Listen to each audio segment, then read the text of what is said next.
السلام علیکم ناظرین سامعین، خوش آمدید کہتا ہوں آپ کو اپنے چینل پہ۔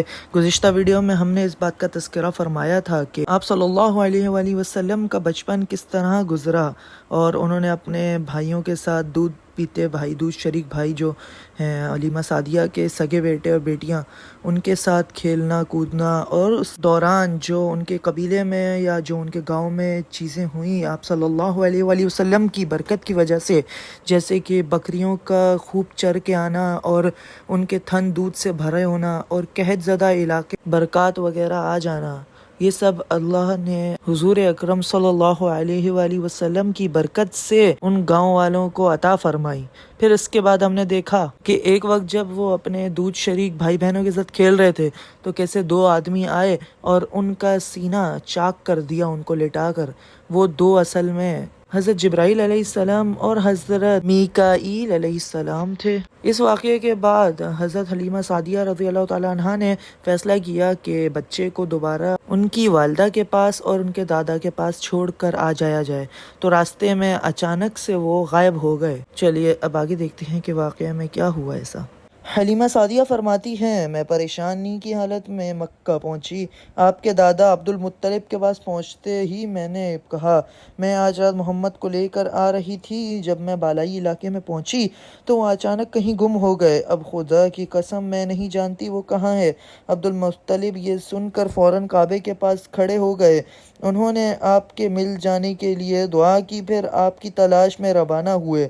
ان کے ساتھ ورقہ بن نوفل بھی تھے۔ غرض دونوں تلاش کرتے کرتے تہامہ کی وادی میں پہنچے۔ ایک درخت کے نیچے انہیں ایک لڑکا کھڑا نظر آیا۔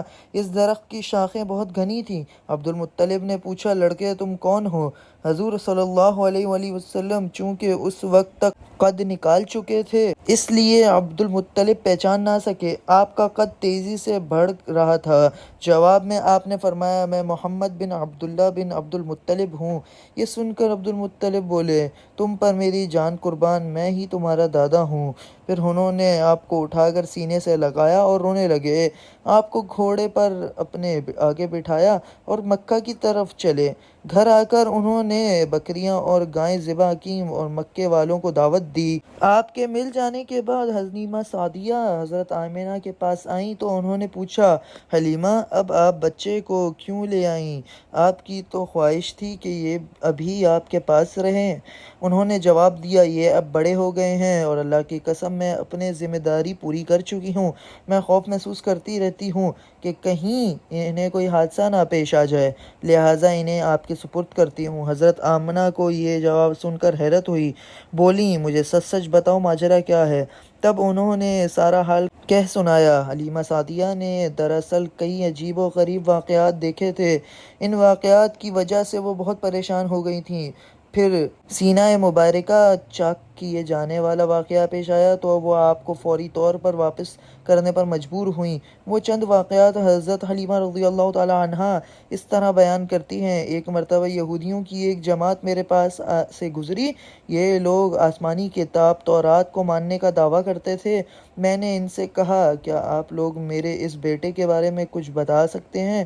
ساتھ ہی میں نے حضور اکرم صلی اللہ علیہ وآلہ وسلم کی پیدائش کے بارے میں انہیں تفصیلات سنائیں۔ یہودی تفصیلات سن کر آپس میں کہنے لگے، اس بچے کو قتل کر دینا چاہیے۔ یہ کہہ کر انہوں نے پوچھا، کیا یہ بچہ یتیم ہے؟ میں نے ان کی بات سن لی تھی کہ وہ ان کو قتل کا ارادہ کرنا چاہتے ہیں، سو میں نے جلدی سے اپنے شوہر کی طرف اشارہ کرتے ہوئے کہا، نہیں، یہ رہے اس بچے کے باپ۔ تب انہوں نے کہا، اگر یہ بچہ یتیم ہوتا تو ہم ضرور اسے قتل کر دیتے۔ یہ بات انہوں نے اس لیے کہی کہ انہوں نے پرانی کتابوں میں پڑھ رکھا تھا کہ آخری نبی آنے والے ہیں، ان کا دین سارے عالم میں پھیل جائے گا، ہر طرف ان کا بول بالا ہوگا۔ ان کی پیدائش اور بچپن کے یہ علامات ہوں گی اور یہ کہ وہ یتیم ہوں گے۔ اب چونکہ ان سے حلیمہ سعدیہ نے یہ کہہ دیا تھا کہ یہ بچہ یتیم نہیں ہے تو انہوں نے خیال کر لیا کہ یہ وہ بچہ نہیں ہے۔ اس طرح انہوں نے بچے کو قتل کرنے کا ارادہ ترک کر دیا۔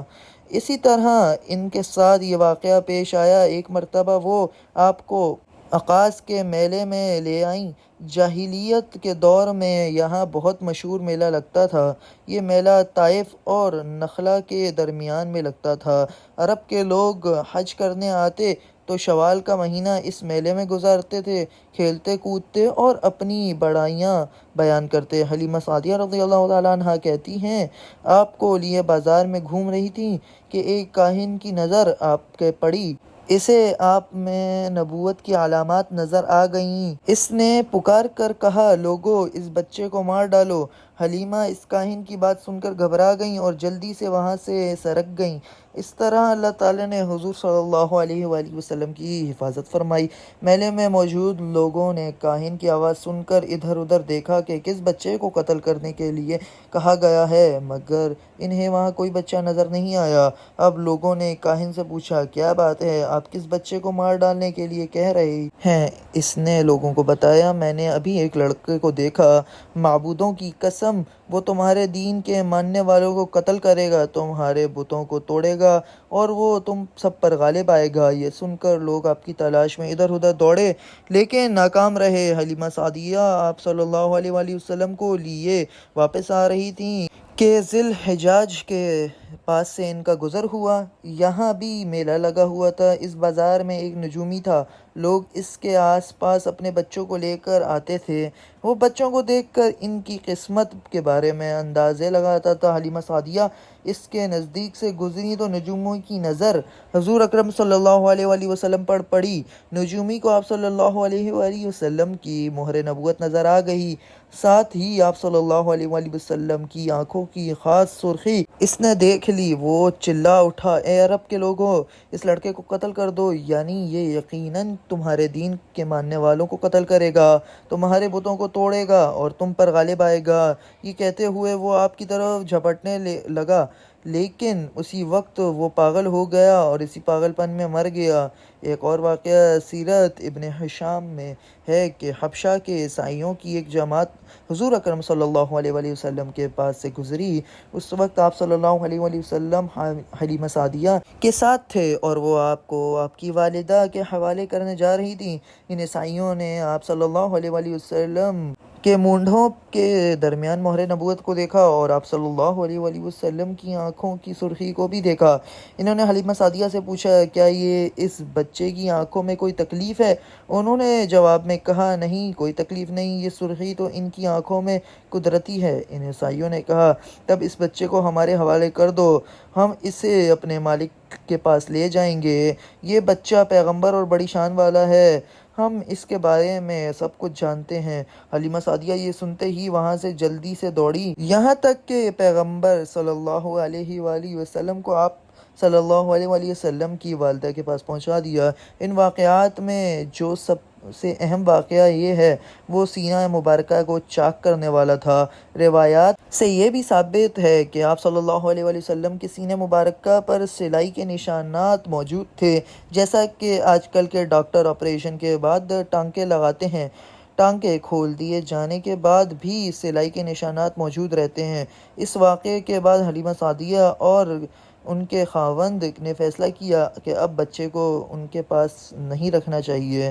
جب حضرت حلیمہ سعدیہ نے آپ صلی اللہ علیہ وآلہ وسلم کو حضرت آمنہ کے حوالے کیا، اس وقت آپ صلی اللہ علیہ وآلہ وسلم کی عمر 4 برس تھی۔ ایک روایت سے یہ بھی ملتی ہے کہ اس وقت عمر شریف 5 سال تھی اور ایک تیسری روایت کے مطابق عمر مبارک 6 سال ہو چکی تھی۔ جب حلیمہ سعدیہ نے آپ صلی اللہ علیہ وآلہ وسلم کو حضرت آمنہ کے حوالے کیا تو اس کے کچھ دنوں بعد حضرت آمنہ انتقال کر گئیں۔ والدہ کا سایہ بھی سر سے اٹھ گیا۔ حضرت آمنہ کی وفات مکہ اور مدینہ کے درمیان ابواء کے مقام پر ہوئی، آپ کو یہیں دفن کیا گیا۔ ہوا یہ کہ آپ صلی اللہ علیہ وآلہ وسلم کی والدہ آپ صلی اللہ علیہ وآلہ وسلم کو لے کر اپنے میکے مدینہ منورہ گئیں۔ آپ صلی اللہ علیہ وآلہ وسلم کے ساتھ ایمن بھی تھیں۔ ایمن کہتی ہیں، ایک دن مدینہ کے 2 یہودی میرے پاس آئے اور بولے، ذرا محمد کو ہمارے سامنے لاؤ، ہمیں انہیں دیکھنا چاہتے ہیں۔ وہ آپ صلی اللہ علیہ وآلہ وسلم کو ان کے سامنے لے آئیں۔ انہوں نے اچھی طرح سے دیکھا، پھر ایک نے اپنے ساتھی سے کہا، یہ اس امت کا نبی ہے، اور یہ شہر ان کی ہجرت گاہ ہے، یہاں زبردست جنگیں ہوگی، قیدی پکڑے جائیں گے۔ آپ صلی اللہ علیہ وآلہ وسلم کی والدہ کو یہودیوں کی اس بات کا پتہ چلا تو آپ ڈر گئیں اور آپ صلی اللہ علیہ وآلہ وسلم کو لے کر مکہ کی طرف روانہ ہوئیں، مگر راستے ہی میں ابوا کے مقام پر وفات پا گئیں۔ حضرت آمنہ کے انتقال کے 5 دن بعد ام ایمن آپ کو لے کر مکہ پہنچیں۔ آپ کو عبد المطلب کے حوالے کیا۔ آپ کے یتیم ہو جانے کا انہیں اتنا صدمہ تھا کہ بیٹے کی وفات پر بھی اتنا صدمہ نہیں ہوا تھا۔ عبد المطلب کے لیے کعبے کے سائے میں ایک قالین بچھایا جاتا تھا، وہ اس پر بیٹھا کرتے تھے۔ ان کا احترام اس قدر تھا کہ کوئی اور اس قالین پر بیٹھتا نہیں تھا، چنانچہ ان کے بیٹے اور قریش کے سردار اس قالین کے چاروں طرف بیٹھتے تھے۔ لیکن رسول اللہ صلی اللہ علیہ وآلہ وسلم وہاں تشریف لاتے تو سیدھے اس قالین پر جا بیٹھتے۔ اس وقت آپ ایک تندرست لڑکے تھے، آپ کی عمر 9 سال کے قریب ہو چکی تھی۔ آپ کے چچا عبد المطلب کے ادب کی وجہ سے آپ کو اس قالین سے ہٹانا چاہتے تھے، تو عبد المطلب کہتے تھے میرے بیٹے کو چھوڑ دو، اللہ کی قسم یہ بہت شان والا ہے۔ پھر وہ آپ کو محبت سے اس فرش پر بٹھاتے، آپ کی کمر پر شفقت سے ہاتھ پھیرتے، آپ کی باتیں سن سن کر حد درجے خوش ہوتے رہتے۔ کبھی وہ دوسروں سے کہتے میرے بیٹے کو یہیں بیٹھنے دو، اسے خود بھی احساس ہے کہ اس کی شان بہت بڑی ہے اور میری آرزو ہے کہ یہ اتنا بلند رتبہ پائے جو کسی عرب کو اس سے پہلے حاصل نہ ہوا ہو اور نہ بعد کسی اور کو حاصل ہو سکے۔ اور ایک بار تو انہوں نے یہ لفظ کہے میرے بیٹے کو چھوڑ دو، اس کے مزاج میں طبعی طور پر بلندی ہے اور اس کی شان نرالی ہے۔ یہاں تک کہ عمر کے آخری حصے میں حضرت عبد المطلب کی آنکھیں جواب دے گئی تھیں، آپ نابینا ہو گئے تھے۔ ایسی حالت میں ایک روز وہ اس قالین پر بیٹھے تھے کہ آپ صلی اللہ علیہ وآلہ وسلم تشریف لے آئے اور سیدھے اس قالین پر جا پہنچے۔ ایک شخص نے آپ کو قالین سے کھینچ لیا، اس پر آپ رونے لگے۔ آپ کے رونے کی آواز سن کر حضرت عبد المطلب بے چین ہوئے اور بولے میرا بیٹا کیوں رو رہا ہے؟ آپ کے قالین پر بیٹھنا چاہتے ہیں؟ ہم نے اس قالین سے اتار دیا ہے۔ یہ سن کر عبد المطلب نے کہا میرے بیٹے کو قالین پر ہی بٹھا دو، یہ اپنا رتبہ پہچانتا ہے۔ میری دعا ہے کہ یہ اس رتبے کو پہنچے جو اس سے پہلے کسی عرب کو نہ ملا ہو، اس کے بعد کسی کو نہ ملے۔ اس کے بعد پھر کسی نے آپ کو قالین پر بیٹھنے سے نہیں روکا۔ ایک روز بنو مدلج کہ کچھ لوگ حضرت عبد المطلب سے ملنے کے لیے آئے۔ ان کے پاس اس وقت آپ صلی اللہ علیہ وسلم بھی تشریف فرما تھے۔ بنو مدلج کے لوگوں نے آپ صلی اللہ علیہ وآلہ وسلم کو دیکھا۔ یہ لوگ قیافہ شناس تھے، آدمی کا چہرہ دیکھ کر اس کے مستقبل کے بارے میں اندازے بیان کرتے تھے۔ انہوں نے عبد المطلب سے کہا اس بچے کی حفاظت کریں، ان کے لیے مقام ابراہیم پر جو حضرت ابراہیم علیہ السلام کے قدم کا نشان ہے، اس بچے کے پاؤں کا نشان بالکل اس نشان سے ملتا جلتا ہے۔ اس قدر مشابہت ہے کہ ہم نے کسی اور کے پاؤں کے نشان میں نہیں دیکھی۔ ہمارا خیال ہے یہ بچہ نرالی شان کا مالک ہوگا، اس لیے اس کی حفاظت کریں۔ مقام ابراہیم خانہ کعبہ میں 2 پتھر ہیں جس پر حضرت ابراہیم علیہ السلام کعبہ کی تعمیر کے وقت کھڑے ہوئے تھے۔ معجزے کے طور پر اس پتھر پر حضرت ابراہیم علیہ السلام کے پیروں کے نشان پڑ گئے تھے۔ لوگ اس پتھر کی زیارت کرتے تھے۔ یہی مقام ابراہیم ہے۔ چونکہ آپ صلی اللہ علیہ وآلہ وسلم حضرت ابراہیم علیہ السلام کی نسل سے تھے، اس لیے ان کے پاؤں کی مشابہت آپ میں ہونا قدرتی بات تھی۔ ایک روز حضرت عبد المطلب خانہ کعبہ میں حجر اسود کے پاس بیٹھے ہوئے تھے، ایسے میں ان کے پاس نجران کے عیسائی آ گئے۔ ان میں ایک پادری بھی تھا۔ اس پادری نے عبد المطلب سے کہا ہماری کتابوں میں ایک ایسے نبی کی علامات ہیں جو اسماعیل کی اولاد میں ہونا باقی ہے۔ یہ شہر اس کی جائے پیدائش ہوگا، اس کی نشانیاں یہ ہیں۔ ابھی یہ بات ہو رہی تھی کہ کوئی شخص آپ کو لے کر وہاں آ پہنچا۔ پادری کی نظر جوں ہی آپ پر پڑی، وہ چونک اٹھا۔ آپ کی آنکھوں، کمر اور پیروں کو دیکھ کر وہ چلا اٹھا یہی وہ نبی ہیں؟ یہ تمہارے کیا لگتے ہیں؟ عبد المطلب بولے یہ میرے بیٹے ہیں۔ اس پر وہ پادری بولا تب یہ وہ نہیں ہیں، اس لیے کہ ہماری کتابوں میں لکھا ہے کہ اس کے والد کا انتقال اس کی پیدائش سے پہلے ہو جائے گا۔ یہ سن کر عبد المطلب بولے، یہ دراصل میرا پوتا ہے۔ اس کے باپ کا انتقال اس وقت ہو گیا تھا جب یہ پیدا بھی نہیں ہوا تھا۔ اس پر پادری بولا، ہاں یہ بات ہوئی نا، آپ اس کی پوری طرح حفاظت کریں۔ عبد المطلب کی آپ سے محبت کا یہ عالم تھا کہ کھانا کھانے بیٹھتے تو کہتے، میرے بیٹے کو لے آؤ۔ آپ تشریف لاتے تو عبد المطلب آپ کو اپنے پاس بٹھاتے، آپ کو اپنے ساتھ کھلاتے۔ بہت زیادہ عمر والے ایک صحابی حیدہ بن معاویہ کہتے ہیں، میں ایک مرتبہ اسلام سے پہلے جاہلیت کے زمانے میں حج کے لیے مکہ معظمہ گیا، وہاں بیت اللہ کا طواف کر رہا تھا۔ میں نے ایک شخص کو دیکھا جو بہت بوڑھا تھا اور بہت لمبے قد کا تھا۔ وہ بیت اللہ کا طواف کر رہا تھا اور کہہ رہا تھا، اے میرے پروردگار، میری سواری کو محمد کی طرف پھیر دے اور اسے میرا دست و بازو بنا دے۔ میں نے اس بوڑھے کو جب یہ شعر پڑھتے ہوئے سنا تو لوگوں سے پوچھا، یہ کون ہے؟ لوگوں نے بتایا کہ عبد المطلب بن ہاشم ہیں۔ انہوں نے اپنے پوتے کو اپنے ایک اونٹ کی تلاش میں بھیجا، وہ اونٹ گم ہو گیا، اور وہ پوتا ایسا ہے جب بھی کسی گم شدہ چیز کی تلاش میں اسے بھیجا جاتا ہے تو وہ چیز لے کر ہی آتا ہے۔ پوتے سے پہلے یہ اپنے بیٹوں کو اس اونٹ کی تلاش میں بھیج چکے ہیں لیکن وہ ناکام لوٹ آتے ہیں۔ اب چونکہ پوتے کو گئے ہوئے دیر ہو گئی ہے اس لیے پریشان ہیں اور دعا مانگ رہے ہیں۔ تھوڑی ہی دیر گزری تھی کہ میں نے دیکھا آپ صلی اللہ علیہ وآلہ وسلم اونٹ کو لیے تشریف لا رہے ہیں۔ حضرت عبد المطلب نے کہا، آپ کو دیکھ کر میرے بیٹے، میں تمہارے لیے اس قدر فکر مند ہو گیا تھا کہ شاید اس کا اثر کبھی میرے دل سے نہ جائے۔ عبد المطلب کی بیوی کا نام رقیہ بنت ابو السیفی تھا۔ وہ کہتی ہیں، قریش کئی سال سے سخت قحط سالی کا شکار تھے، بارشیں بالکل بند تھیں، سب لوگ پریشان تھے۔ اسی زمانے میں نے ایک خواب دیکھا، کوئی شخص خواب میں کہہ رہا تھا، اے قریش کے لوگوں، تم میں سے ایک نبی ظاہر ہونے والا ہے، اس کے ظہور کا وقت آ گیا ہے، اس کے ذریعے سے تمہیں زندگی ملے گی، یعنی خوش بارشیں ہوں گی، سرسبزی اور شادابی ہوگی۔ تم اپنے لوگوں میں سے ایک ایسا شخص تلاش کرو جو لمبے قد کا ہو، گورے رنگ کا ہو، اس کی پلکیں گھنی ہوں، بھویں اور ابرو ملے ہوئے ہوں۔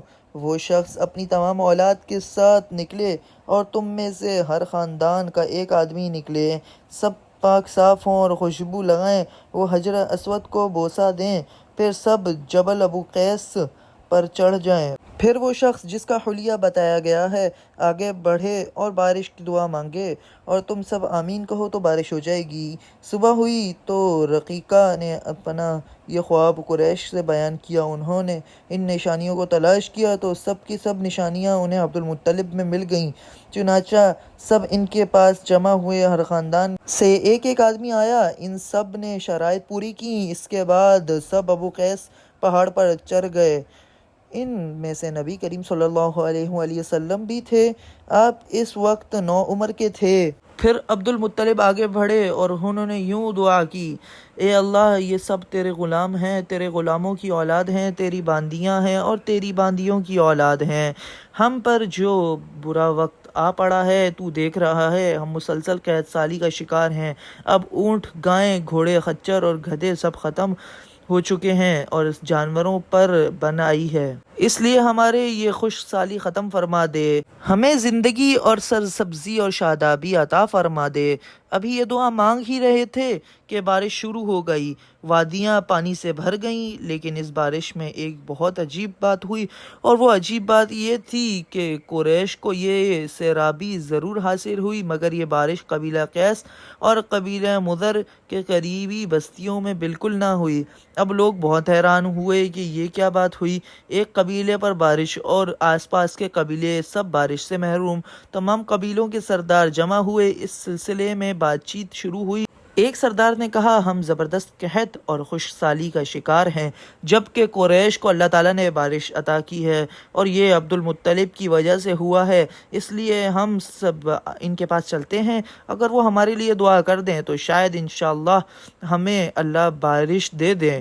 یہ مشورہ سب کو پسند آیا، چنانچہ یہ لوگ مکہ معظمہ میں آئے اور عبد المطلب سے ملے، انہیں سلام کیا، پھر ان سے کہا اے عبد المطلب، ہم کئی سال سے خوش سالی کے شکار ہیں، ہمیں آپ کی برکت کے بارے میں معلوم ہوا ہے، اس لیے مہربانی فرمائیں اور آپ ہمارے لیے بھی دعا کریں، اس لیے کہ اللہ نے آپ کی دعا سے قریش کو بارش عطا کی ہے۔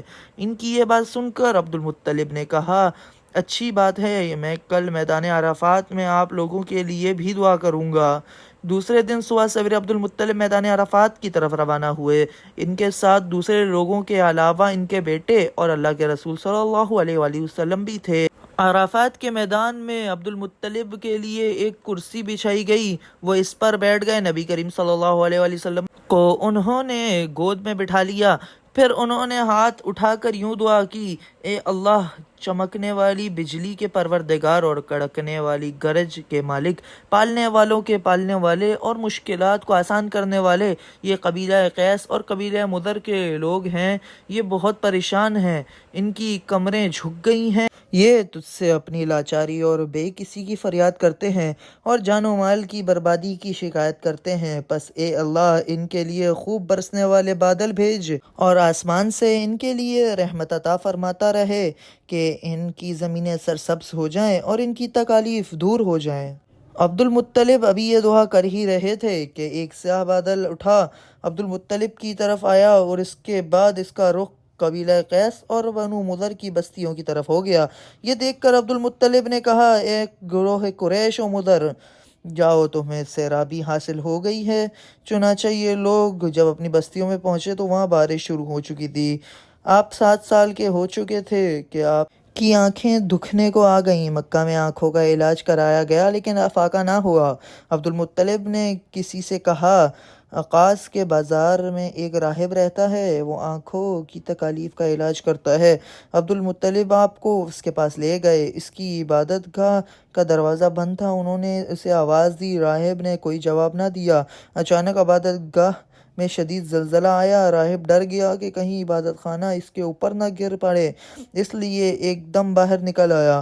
اب اس نے آپ کو دیکھا تو چونک اٹھا، اس نے کہا اے عبد المطلب، یہ لڑکا اس امت کا نبی ہے، اگر میں باہر نہ نکل آتا تو یہ عبادت گاہ ضرور مجھ پر گر پڑتی، اس لڑکے کو فوراً واپس لے جاؤ اور اس کی حفاظت کرو، کہیں یہودیوں یا عیسائیوں میں سے کوئی اس سے قتل نہ کر دے۔ پھر اس نے کہا اور رہی بات ان کی آنکھوں کی، تو آنکھوں کی دعا تو خود ان کے پاس موجود ہے۔ عبد المطلب یہ سن کر حیران ہوئے اور بولے ان کے پاس ہے؟ میں سمجھا نہیں۔ ہاں، ان کا لعاب دہن ان کی آنکھوں میں لگائیں۔ انہوں نے ایسا ہی کیا، آنکھیں فوراً ٹھیک ہو گئیں۔ پرانی آسمانی کتابوں میں آپ کی بہت سی نشانیاں لکھی ہوئی تھیں، اس کی تفصیل بہت دلچسپ ہے۔ یمن میں ایک قبیلہ حمیر تھا، وہاں ایک شخص سیف بن یزن تھا، وہ سیف حمیری کہلاتا تھا۔ کسی زمانے میں اس کے باپ دادا اس ملک پر حکومت کرتے تھے، لیکن پھر حبشیوں نے یمن پر حملہ کیا اور اس پر قبضہ کر لیا، وہاں حبشیوں کی حکومت ہو گئی۔ 70 سال تک یمن حبشیوں کے قبضے میں رہا۔ جب یہ سیف بڑا ہوا تو اس کے اندر اپنے باپ دادا کا ملک آزاد کرانے کی امنگ پیدا ہوئی، چنانچہ اس نے ایک فوج تیار کی، اس فوج کے ذریعے حبشیوں پر حملہ کیا اور انہیں یمن سے بھگا دیا۔ اس طرح وہ باپ دادا کے ملک کو آزاد کرانے میں کامیاب ہو گیا، وہاں کا بادشاہ بن گیا۔ یہ یمن عرب کا علاقہ تھا۔ جب اس پر حبشیوں نے قبضہ کیا تھا تو عربوں کو بہت افسوس ہوا۔ 70 سال بعد جب یمن کے لوگوں نے حبشیوں کو نکال کے باہر کیا تو عربوں کو بہت خوشی ہوئی۔ ان کی خوشی کی ایک وجہ تو یہ بھی تھی کہ انہی حبشیوں نے ابرہہ کے ساتھ مکہ پر چڑھائی کی تھی۔ چاروں طرف سے عربوں کی وفد سیف کو مبارکباد دینے کے لیے آنے لگے۔ قریش کا بھی ایک وفد مبارک دینے کے لیے گیا، اس وفد کے سردار عبد المطلب تھے۔ یہ وفد جب یمن پہنچا تو سیف اپنے محل میں تھا، ان کے سر پر تاج تھا، سامنے تلوار رکھی تھی اور حمیری سردار اس کے دائیں بائیں بیٹھے ہوئے تھے۔ سیف کو قریش کے وفد کی آمد کے بارے میں بتایا گیا، اسے یہ بھی بتایا گیا کہ یہ لوگ کس رتبے کے ہیں، اس نے ان لوگوں کو آنے کی اجازت دے دی۔ یہ وفد دربار میں پہنچا، عبد المطلب آگے بڑھ کر اس کے سامنے جا کھڑے ہوئے، انہوں نے بات کرنے کی اجازت چاہی۔ سیف نے کہا اگر تم بادشاہوں کے سامنے بولنے کے آداب سے واقف ہو تو ہماری طرف سے اجازت ہے۔ تب عبد المطلب نے کہا، اے بادشاہ، ہم کعبے کے خادم ہیں، اللہ کے گھر کے محافظ ہیں، ہم آپ کو مبارکباد دینے آئے ہیں۔ یمن پر حبشی حکومت ہمارے لیے بھی بوجھ بنی ہوئی تھی، آپ کو ہم مبارک ہو۔ آپ کے اس کارنامے سے آپ کے بزرگوں کو بھی عزت ملے گی اور آنے والی نسلوں کو بھی وقار حاصل ہوگا۔ سیف ان الفاظ کو سن کر بہت خوش ہوا، بے اختیار بول اٹھا، اے شخص، تم کون ہو؟ کیا نام ہے تمہارا؟ انہوں نے کہا، میرا نام عبد المطلب بن ہاشم ہے۔ سیف نے ہاشم کا نام سن کر کہا، تب تو تم ہمارے بہن کے لڑکے ہوئے۔ عبد المطلب کی والدہ مدینے کے قبیلے خزرج کی تھیں اور خزرج کا قبیلہ دراصل یمن کا تھا، اس لیے سیف نے ہاشم کا نام سن کر کہا، تب تو ہماری بہن کے لڑکے ہو۔ پھر اس نے کہا، ہم آپ سب کو خوش آمدید کہتے ہیں، آپ کے جذبات کی قدر کرتے ہیں۔ اس کے بعد قریش کے وفد کو سرکاری مہمان خانے میں ٹھہرا دیا گیا، اس کی خوب خاطر مدارت کی گئی، یہاں تک کہ 1 ماہ گزر گیا۔ 1 ماہ کی مہمان نوازی کے بعد سیف نے انہیں بلایا، عبد المطلب کو اپنے پاس بلا کر ان سے کہا، اے عبد المطلب، میں اپنے علم کے پوشیدہ رازوں میں سے ایک راز تمہیں بتا رہا ہوں، تمہارے علاوہ کوئی اور ہوتا تو میں ہرگز نہ بتاتا۔ تم اس راز کو اس وقت تک راز ہی رکھنا جب تک کہ خود اللہ تعالیٰ اس راز کو ظاہر نہ فرما دے۔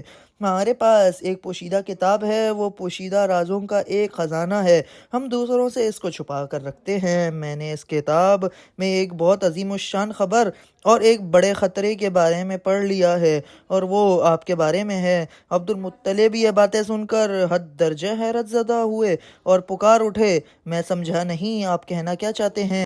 سنو عبد المطلب، جب تہامہ کی وادی یعنی مکہ میں ایسا بچہ پیدا ہو جس کے دونوں کندھوں کے درمیان بالوں کا گچھا یعنی مہر نبوت ہو، تو اسے امامت اور سرداری حاصل ہوگی، اور اس کی وجہ سے تمہیں قیامت تک کے لیے اعزاز ملے گا، عزت ملے گی۔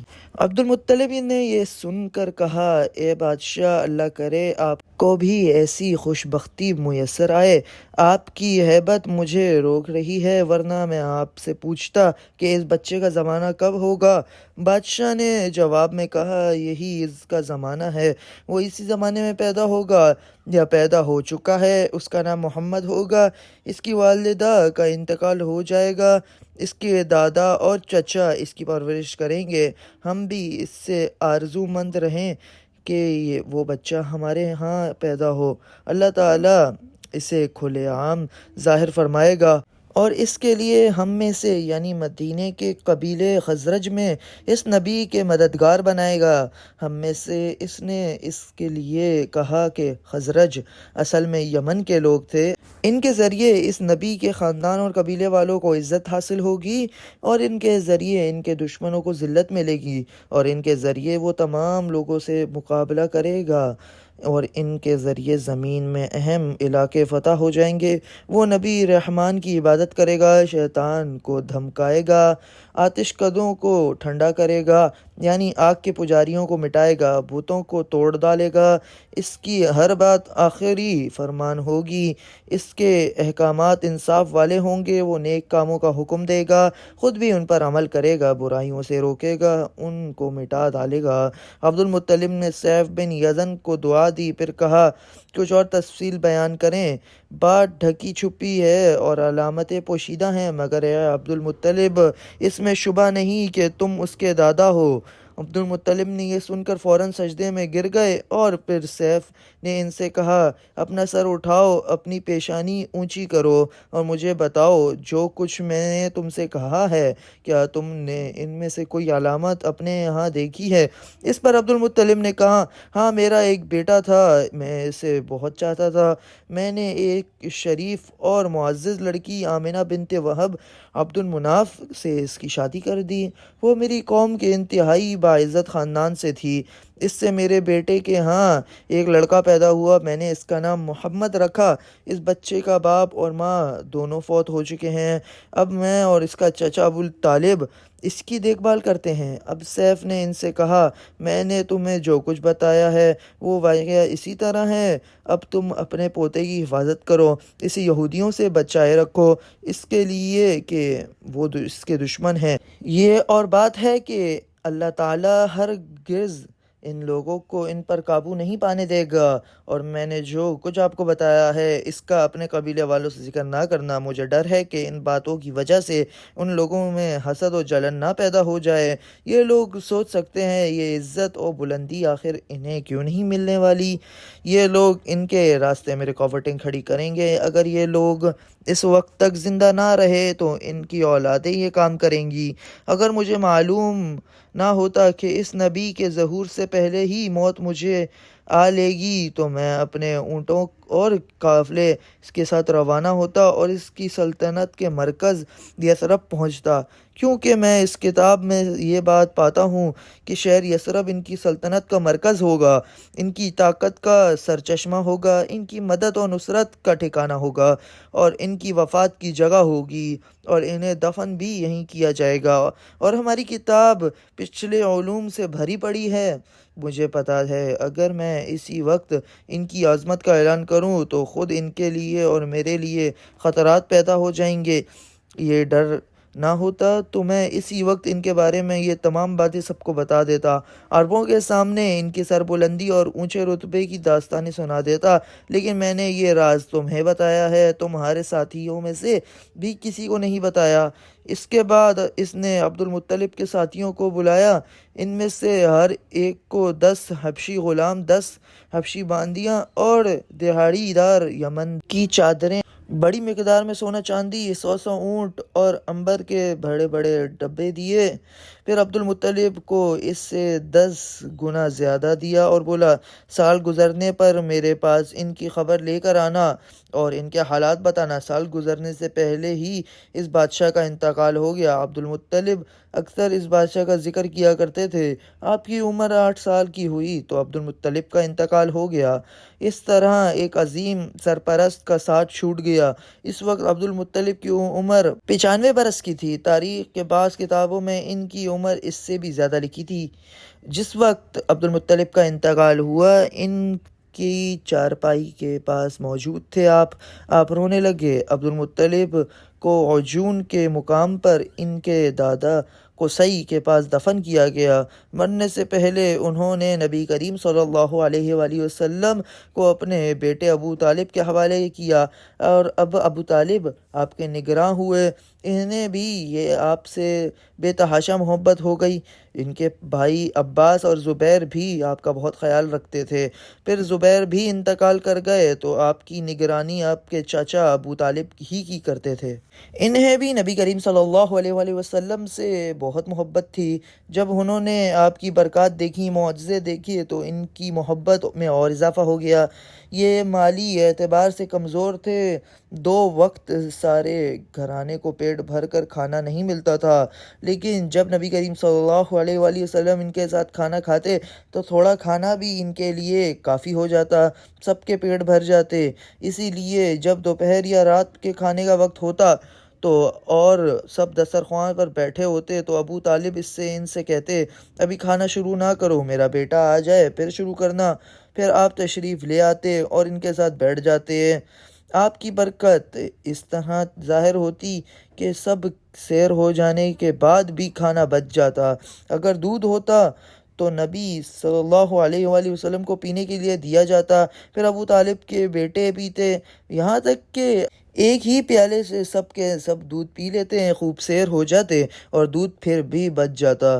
ابو طالب کے لیے ایک تکیہ رکھا جاتا تھا، وہ اس سے ٹیک لگا کر بیٹھتے تھے۔ رسول اللہ صلی اللہ علیہ وآلہ وسلم تشریف لاتے تو آ کر سیدھا اسی تکیے کے ساتھ بیٹھ جاتے۔ یہ دیکھ کر ابو طالب کہتے، میرے بیٹے کو اپنے بلند مرتبے کا احساس ہے۔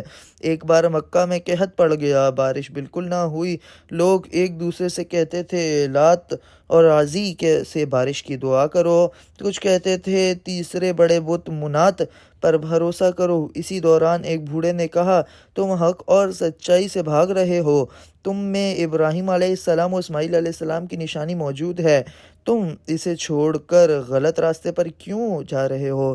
اس پر لوگوں نے اس سے کہا، کیا آپ کی مراد ابو طالب سے ہے؟ انہوں نے جواب دیا، ہاں، میں یہی کہنا چاہتا ہوں۔ اب سب لوگ ابو طالب کی گھر کی طرف چلے۔ وہاں پہنچ کر انہوں نے دروازے پر دستک دی تو ایک خوبصورت آدمی باہر آیا۔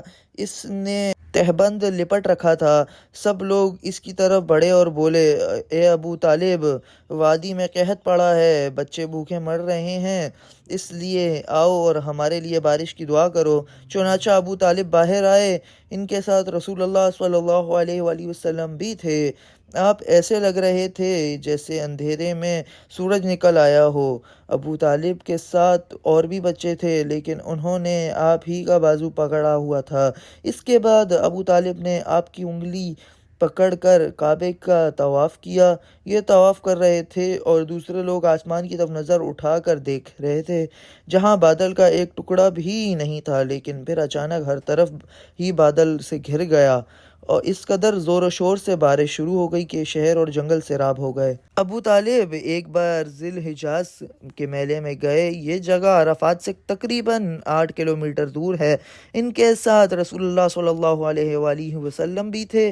ایسے میں ابو طالب کو پیاس محسوس ہوئی۔ انہوں نے آپ سے کہا، بھتیجے مجھے پیاس لگی ہے۔ یہ بات انہوں نے اس لیے نہیں کہی تھی کہ آپ کے پاس پانی تھا، بلکہ اپنے بے چینی ظاہر کرنے کے لیے کہی تھی۔ چچا کی بات سن کر آپ فوراً سواری سے اتر آئے اور بولے، چچا جان، آپ کو پیاس لگی ہے؟ انہوں نے کہا، ہاں بھتیجے، پیاس لگی ہے۔ یہ سنتے ہی آپ نے ایک پتھر پر اپنا پاؤں مارا۔ آگے جاننے کے لیے لائک، شیئر، سبسکرائب اور کمنٹ کیجیے۔ جزاک اللہ الخیر۔